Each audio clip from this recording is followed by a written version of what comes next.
Temptation is a universal experience, but understanding its origin will determine how we respond to it. Does God tempt us? What role does He play in our struggles? In James 1:12-18, we'll explore these questions and more.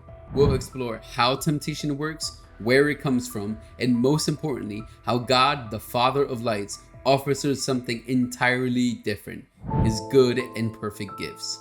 So let's kick things off with verse 12, and it says, "Blessed is the man who remains steadfast under trial, for when he has stood the test, he will receive the crown of life, which God has promised to those who love Him." Now, when James says blessed here, he's not talking about merely being happy.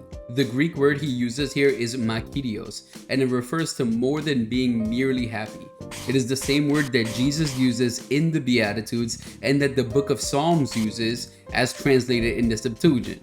Here, blessed means to be in God's favor, to be joyful amidst difficulties. Think about this. James is writing this letter to people who are truly going through persecution, poverty, facing really hard times, you name it, they're going through it. And James is telling them, hold on, keep on going. There is something incredible waiting for you at the end. If you watched my last video that I made on James, you'll be familiar with the fact that James told his readers to persevere because persevering amidst trials will produce endurance. James is painting here a picture of perseverance. And the famous preacher Charles Spurgeon said that by perseverance, the snail reached the ark.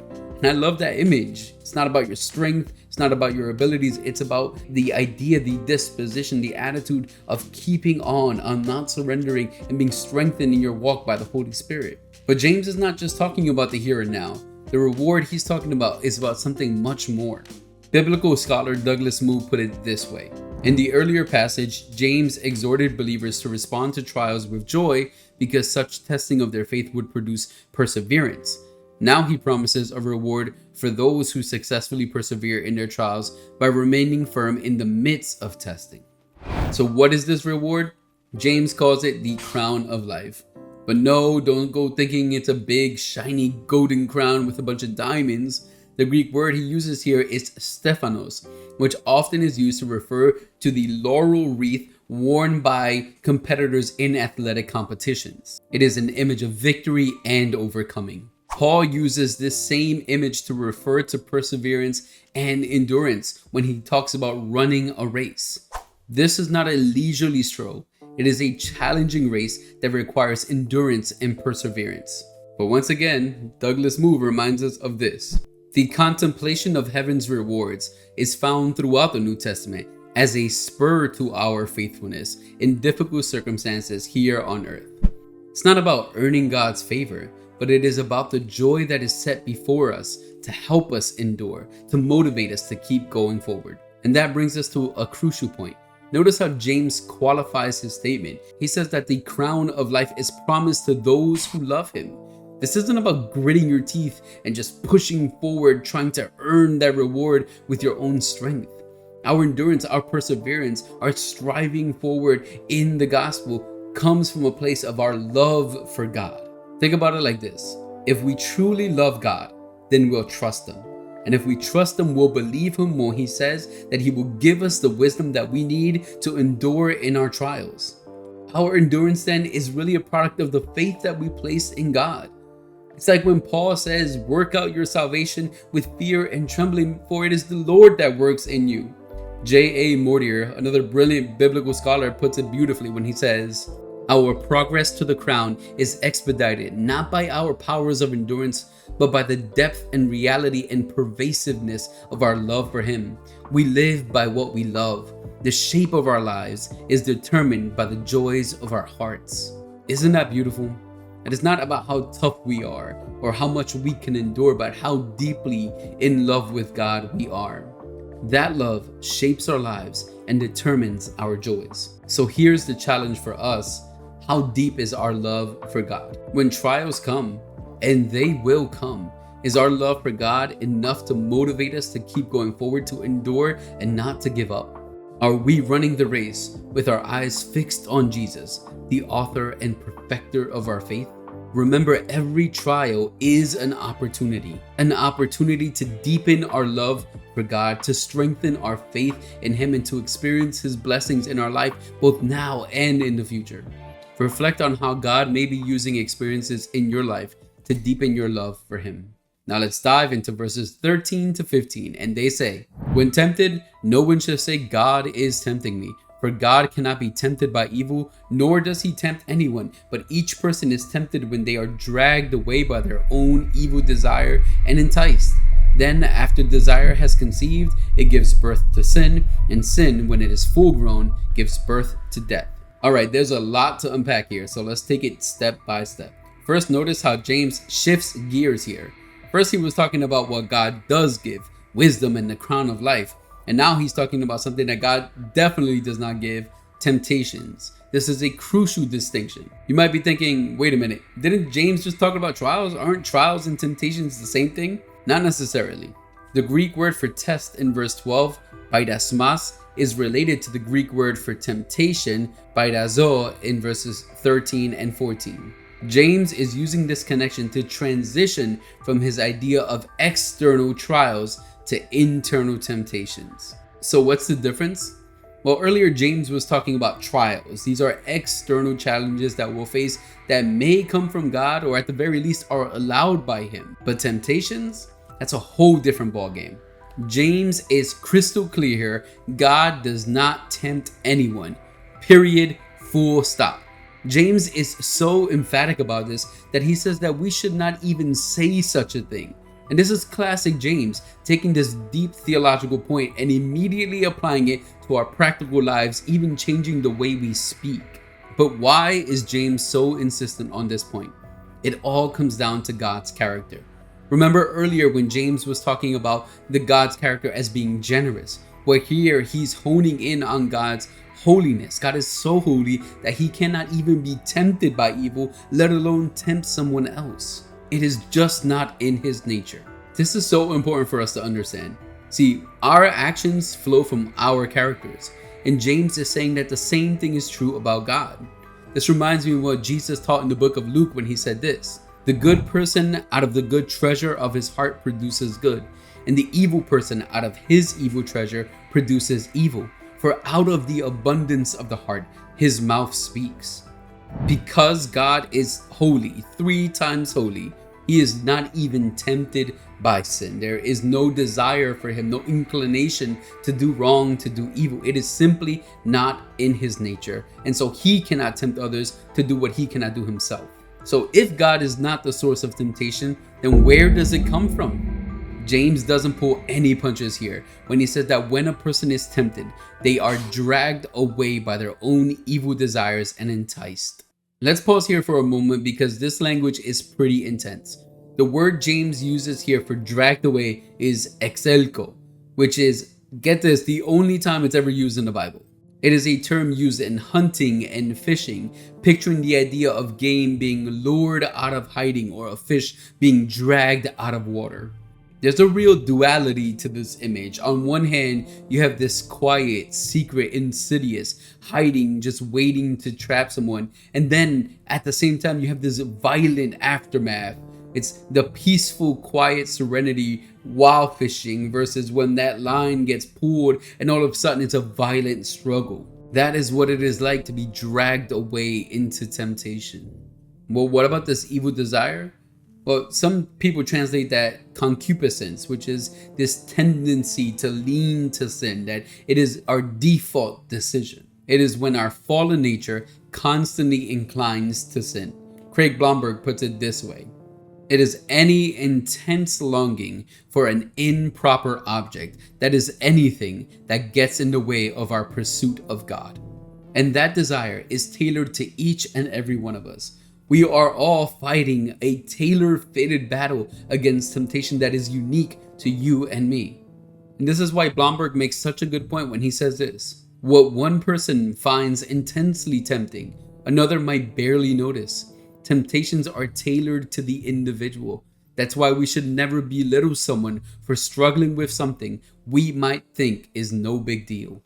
When someone confides in us and tells us that they're struggling with a sin, maybe something that we've never personally struggled with, We should never belittle them, make them feel like there's something wrong with them just because we've never struggled with that. That's not the way temptation works. Temptation comes from every single person's internal, individual, fallen human nature. So just because I've never struggled with something doesn't mean that it's not a strong struggle for someone else. And that's a moment for me to be able to help bear the burden of my brother, to show love and compassion and the grace of Christ, and help to support them through those difficult times. James has a lot to say about this, and he doesn't stop there. He goes on to talk about what happens when we give in to those desires. And the picture that he paints, well, it's not a pretty one. He uses the vivid imagery of pregnancy and birth when he says, after desire has conceived, it gives birth to sin. And sin, when it is full grown, gives birth to death. It is a domino effect. It is the life cycle of sin. He is shifting from the hunting, fishing metaphor to the imagery of a seductress luring someone into an adulterous relationship and conceiving and giving birth to something else. This is similar to what we see in the book of Proverbs, where wisdom is personified as a woman calling in the streets, and in chapters 5 through 9 we see the image of the seductress trying to lure the young man into her home. Proverbs contrasts the seductress with wisdom, which is exactly what James told us to ask for earlier. And there's a certain sense of inevitability that James is pointing at here, as if once it starts, it takes over. Mortier says that the end is implicit in the beginning. That's a sobering thought, isn't it? When we play around with temptation, when we indulge just a little bit, the end is already in motion. But I do want to make an important point here, that temptation itself is not a sin. It is only when desire conceives that it moves into sin, when we allow it to produce offspring in our lives. To quote from Moo once again, he says, Christian maturity is not indicated by the infrequency of temptation, but by the infrequency of succumbing to temptation. And what is the ultimate end of this process, this life cycle of sin? Well, death. It is the opposite of the crown of life, which James talked about earlier. It is death, both physical and spiritual. It is a separation from God. So what do we do with all of this? James is giving us a wake-up call. James is showing us the seriousness of giving in to temptations, of where it comes from us, from our desires, hoping that we wake up and we're alert to where these things are coming from so that we can fight against them. He's saying, don't say that it's God that is tempting you. He cannot be tempted, and he does not tempt anyone else. And that should be a lifeline to us. James is saying that's where you go when you're tempted. Be honest about your temptations and your struggles with God. Don't try to impress him. Don't try to hide these things from him, but go to him and say, God, I know you can't be tempted from sin. That's why I know where to run to get help, to be able to resist, to flee, to fight, to say no. We can run to God in those moments. He is the high priest who has been tempted like us in all things, yet without sin. He is a refuge for us where we can go when we feel tempted. He is an ever-present help in a time of need. And in the next section, we'll see how James contrasts this place of temptation with the goodness of God. If you're enjoying this study so far, make sure you like, comment, and subscribe. Turn on the notification bell. I would really love to hear your comments on the things that I've been sharing with you. And if you feel like you've learned something or been blessed by something, please let me know. Help with some encouragement down below. It's free. It doesn't cost you anything. And it would be a really big help to the channel and to me as well. Once again, James is shifting gears in this section, and he is reminding us something that is crucial to know about God's character. And he says in verses 16 to 18, "Do not be deceived, my beloved brothers. Every good gift and every perfect gift is from God above, coming down from the Father of lights, with whom there is no variation or shadow due to exchange." First, notice how James is addressing his readers. My beloved brothers. He has been talking about some really heavy stuff in this section. Sin, temptation, death, evil, trials, and yet he still calls them brothers. They are still part of God's family. Even when they struggle, even when they're going through it, he reminds them and us that we are still part of the family. And after the heavy atmosphere that he painted in the previous verses, Verse 17 is like a breath of fresh air. So let's break this down a bit. James says that every good and perfect gift comes from above. This isn't some gifts or most gifts, but every gift that is good and perfect comes from God. That statement is exhaustive. It is sweeping. He's saying, I give you everything that you need. It reminds me of St. Augustine, who said, for thou didst cause me not to want more than thou gavest. Isn't that beautiful? That God's gifts are so exhaustive and cover all of our needs that we don't need to look anywhere else to find them. Now, he may not always give us what we want, but he will surely always give us what we need. James goes on to describe God as the Father of lights. This is a powerful image that describes not only God's transcendence, but also why he cannot be tempted by evil. Mortier again says, God is holy light, pure, clear, and luminous with goodness. But James doesn't stop there. He continues to build this beautiful image of God by saying that there is no variation or shadow due to change. This language would have been really meaningful to the original readers because it has a very specific meaning. The terms variation or shadow due to change are likely referring to celestial bodies, stars, and planets that go through phases. The moon, for example, goes through different phases. These stars change their position in the sky, and yet, as impressive as those stars are, our God is better than that because he doesn't change. He is dependable. He is steadfast. This is a great reminder that while everything may be shifting and changing, even the ground beneath our feet in our lives might feel unstable, God does not change. He is not moved. He is forever the same. His character does not change. His love for us does not fluctuate. His goodness is constant.